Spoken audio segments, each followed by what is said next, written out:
Imagine you're at the supermarket. Let's say you're planning to make a stir-fry for dinner. What if everything you put in your basket had been produced using the principles of a circular economy?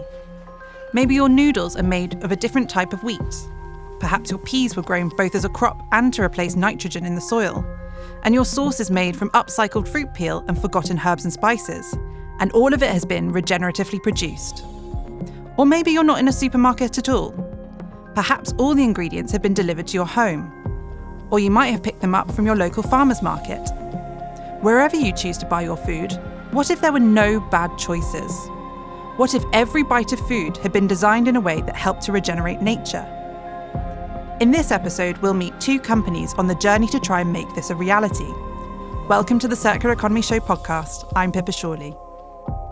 Over the last 3 episodes, we've heard that we need to change our food system to address issues such as biodiversity loss and greenhouse gas emissions.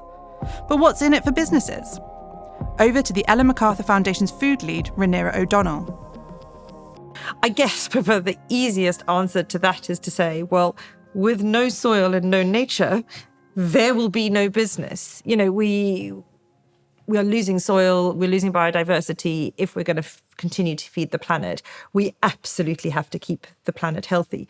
I think one of the big things that's coming down the line is that, the rafts of legislation and costs and policies around organizations' impact on the environment. And if they don't address that, some of the financial challenges that are going to come along that. So I guess there is that piece around saying in the short term, we're seeing increasing pressure being put on companies to make more nature positive changes and to have a better influence on the planet.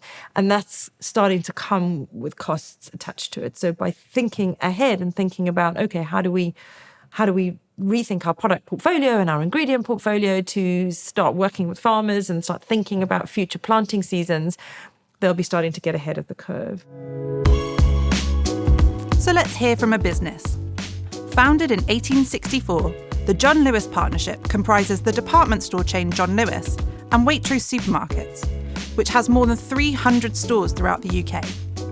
Benjamin Thomas, partner and senior environment manager at the partnership, explains the value they see. There's a huge amount of benefits. Essentially, a lot of this boils down to security of supply above all else as well. So ensuring that they can sustain the practices that that they're currently doing beyond the sort of 2-3 year window that we might be working towards. So ensure that there's huge amounts of benefits from hopefully the farmer, but also from our perspective, the supermarket. So we can obviously ensure that we have a security of supply. So there's those seasonal changes and those other sort of pressures that we see that are traditionally made it quite a sort of a peak and trough approach to growing and supplying. Those will never change, but it does mean that we can hopefully, and I say hopefully, we can stave off some of the impacts that will be associated with climate change and other long-term impacts. So there's a huge amount of benefits for all if we get it right, and getting it right is really quite tricky. So what is the company doing to commit to producing nature-positive food? So as a business, we've always had the environment at the sort of the centre of what we do for many, many years. But for a long time, we've sort of been working with our farmers to understand what more we can do.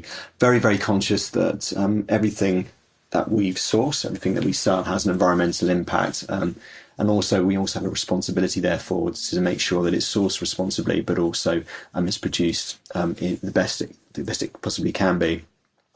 We've been sourcing from a Waitrose perspective, all our fresh produce, it's grown in the UK, is leaf mark.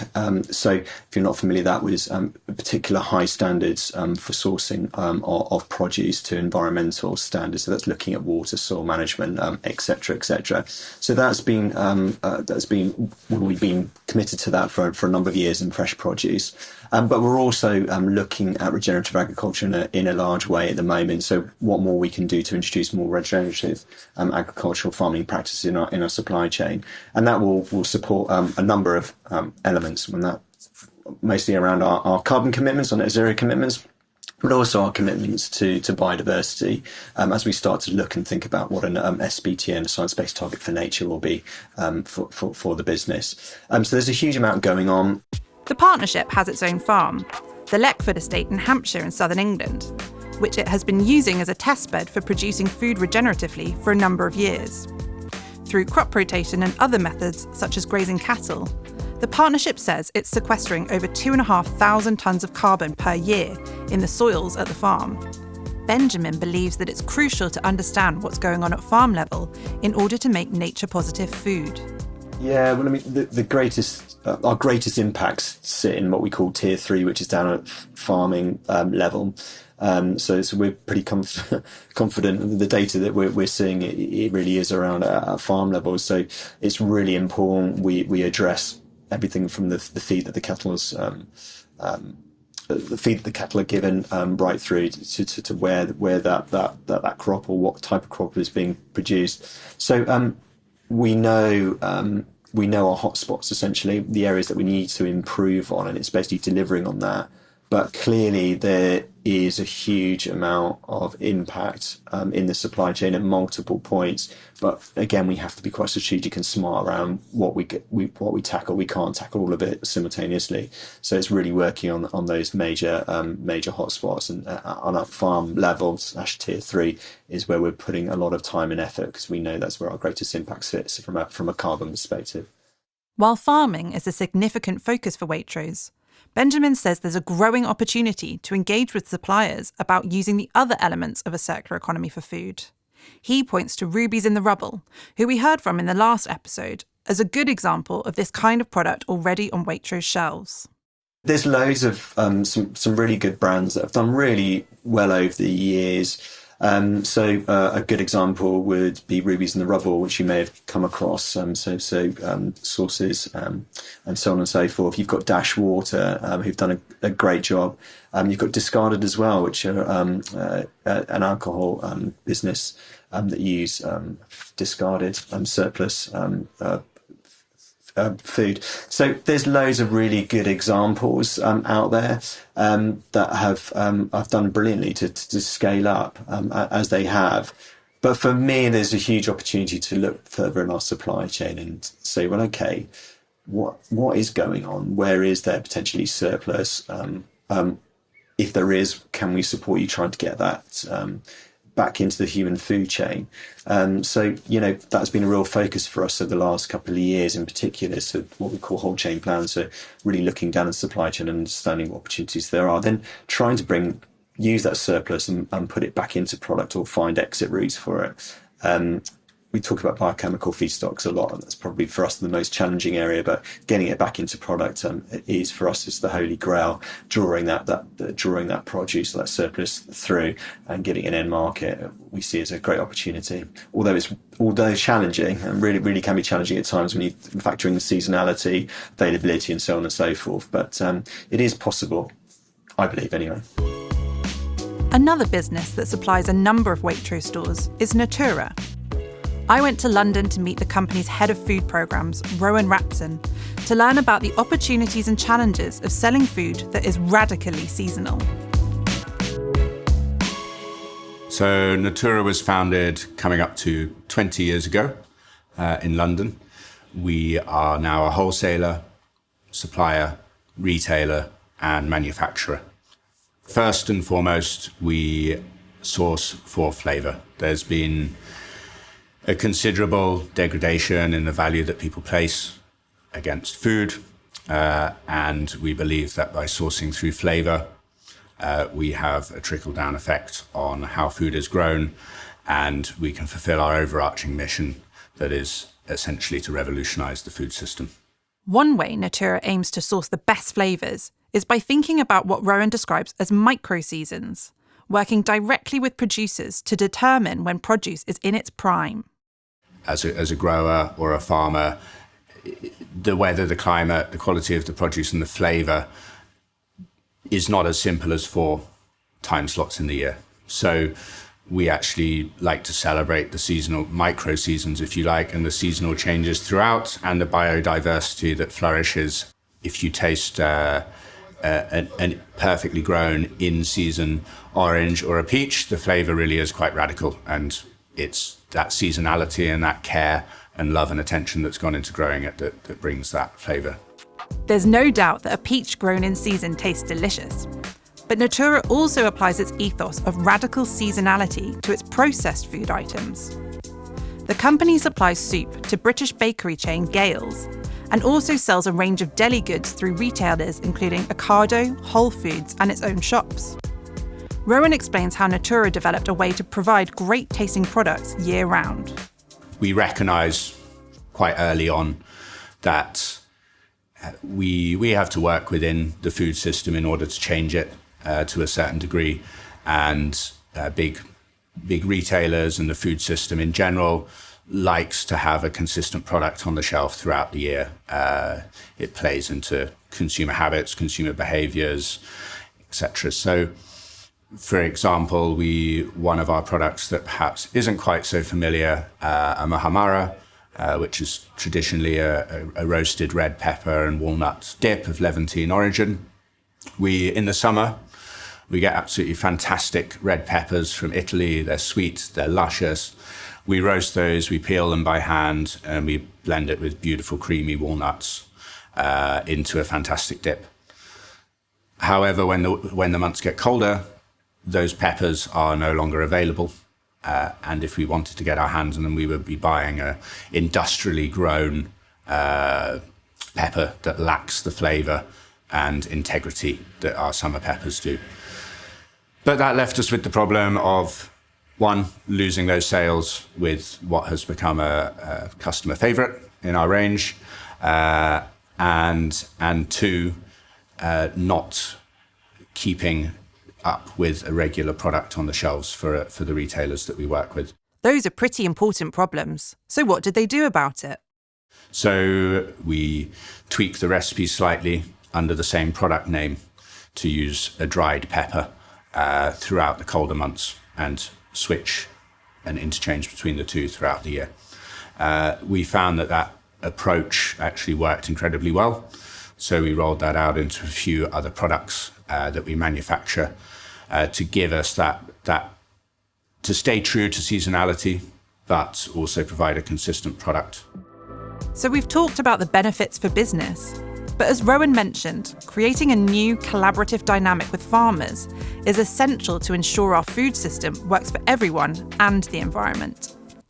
Beyond changing the relationship between producers and retailers, Natoora points to modelling done around a few key ingredients for the Foundation's Big Food Redesign report to explain the benefits for farmers. You know, our modelling in the report shows that not only if you use the circular design for food framework, not only is it good for, reducing greenhouse gas emissions by about 70%, reducing biodiversity loss by about 50%, but actually our total output from single hectares of land goes up massively. So I guess there's that other piece that it says we've got this hugely growing population and everybody's worried about how to feed, to have an ongoing food system that feeds the population. But our modelling has shown, in the UK and Europe and across a subset of ingredients, that actually total food output on the land goes up so that you can actually feed this growing population.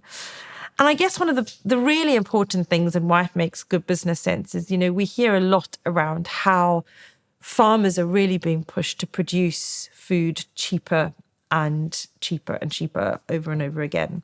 And what we've seen in our modelling is that by adopting regenerative farming practices, because of a demand from business, we see farmer profitability going up by about $3,000 per hectare per harvest.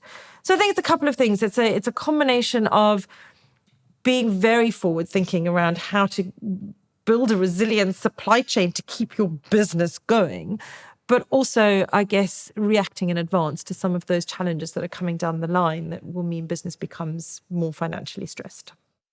As farmers adopt nature-positive design on their land, and startups and brands like Natoora innovate the way they use ingredients, Natoora says it's important for other brands and retailers to support this change and to use their own influence to help scale a circular economy.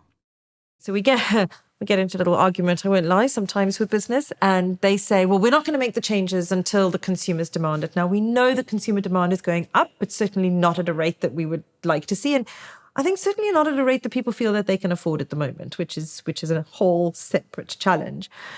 But our argument back is this. Well, hang on a second. We eat the stuff that you kind of tell us to eat because you've marketed to us and we buy it and we believe it. So remarket us something different. Teach us as consumers how to engage with a new nature-positive food system through the products that you're selling us. Benjamin says that while Waitrose already has a reputation for selling responsibly produced food, it's vital that this is backed up in its farming and production processes. Obviously, there'll be more and more challenge as time passes on what we're doing, how we're doing it, and what more we could be doing. There's clearly a lot of commitments in the public domain, whether that be our commitments to the WWF basket and so on and so forth. So we have to step up the game year on year. And I think the customers are twigging and showing more interest in what we're doing and basically holding us to account like never before. So there is certainly an appetite from customers. Benjamin believes that it is essential for businesses such as Waitrose to embrace change in order to future-proof their organisations. For us as a business, we have to do it because it makes business sense. We have to ensure that we're doing the right thing if we want to stay in business in 10, 20 years. So it's just making sure that we can converse with customers what we're doing, why we're doing it, and what it means to them. To create a food system that works in harmony with nature, it's important for businesses to innovate, as Natoora has with its ingredients. However, producers and retailers need to support this innovation.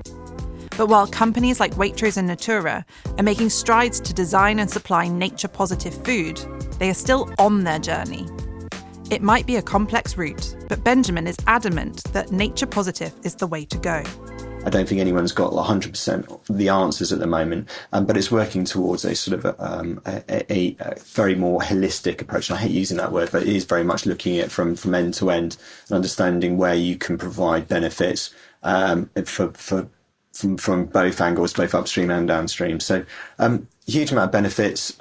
Ultimately, we need to do it. There's no two ways around it. We can fluff around it for as long as we want, but ultimately we have to start making those steps, even though they might be quite difficult and challenging to start off with. As we've heard in previous episodes, individual businesses cannot fix all the issues of the current linear system alone. We need system-wide change. Rhaenyra hints at something coming soon that she hopes will inspire more businesses to engage with circular design for food. Picking up the Big Food Redesign report and reading it and thinking it a little bit like, your sort of basis of truth and a platform on which like I've said to you before, I think in previous episodes, it's not the be all and end all and it's not the only solution, but it is certainly an actionable framework that they can take hold of and really get that mindset shift going. So there's definitely that. We've been running a series of webinars for companies to understand circular design for food, and we've had hundreds of people, which gives me great hope that people find it inspiring and exciting and want to re-engage with, how we design food products. But I think, in the report, we talk about kind of 5 ways in which businesses can kind of help further this agenda, and one of them is around developing iconic food products. And later on this spring, we are launching a global food challenge to really engage the sector and say, do you know what? We think you can do this. Let's work together on a proof of concept around a range of different products. We will support those who want to engage through we've got like a learning webinar series. We are going to have a community platform. So there's going to be lots of ways in which organisations who want to take part can be supported. And really excitingly, we are assuring that we will showcase all of the successful products at the end of this through all of our media channels and on retail shelves, certainly across the UK. So sort of hero products that people can look at and use that as a goal to change more of their business. Absolutely. And I think, we are looking forward to learning along the way around what are the sticky issues, what's easy, what's not, what is easy to change and what's difficult to change. And we will then turn that into some tools and guides and frameworks to take back out to the sector and say, look, we've done this, we've proved that it's possible. now we can change the system. In our final episode of this series, we'll be expanding on this and looking at how we can scale change.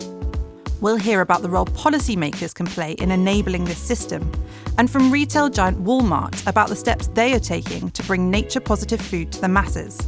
I hope you can join us then. Thanks for listening to this episode of the Circular Economy Show podcast, which was supported by players of People's Postcode Lottery.